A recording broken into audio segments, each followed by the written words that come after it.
ছাত্র জনতার বিক্ষোভের মুখে গত 5 আগস্ট দেশ ছেড়ে পালিয়ে যান সাবেক প্রধানমন্ত্রী শেখ হাসিনা। ওই দিন ভারতে আশ্রয় নেন তিনি। ইতিমধ্যে তিনি ভারতে 3 সপ্তাহ কাটিয়ে ফেলেছেন। এর মধ্যেই শেখ হাসিনা সহ তার সরকারের সবার কূটনীতিক লাল পাসপোর্ট বাতিল করেছে বাংলাদেশ সরকার।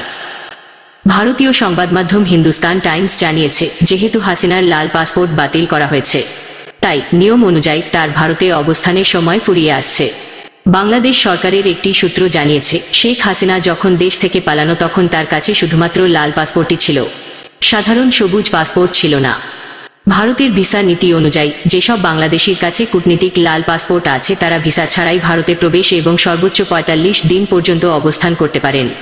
আজ শনিবার 24 আগস্ট পর্যন্ত শেখ হাসিনা 20 দিন ভারতে কাটিয়ে ফেলেছেন। ফলে আর মাত্র 25 দিন পর বৈধ উপায়ে তার ভারতে থাকার সময় শেষ হয়ে যাবে। এরপর তিনি হয়ে যাবেন অবৈধ। হিন্দুস্তান টাইমস আরও জানিয়েছে, কূটনীতিক পাসপোর্ট বাতিল হওয়ায় শেখ হাসিনার ভারত থেকে বাংলাদেশে প্রত্যর্পণের ঝুঁকি বেড়ে গেছে। হাসিনার বিরুদ্ধে এখন পর্যন্ত 51টি মামলা করা হয়েছে, যার মধ্যে 42টি হত্যা মামলা। এসব মামলায় তার বিরুদ্ধে বিচার শুরু হবে। শেখ হাসিনার প্রত্যর্পণ বিষয়টি 2013 সালে বাংলাদেশ ভারতের মধ্যে হওয়া প্রত্যর্পণ চুক্তির মধ্যে পড়বে। 2016 সালে চুক্তিটি সংশোধন করা হয়।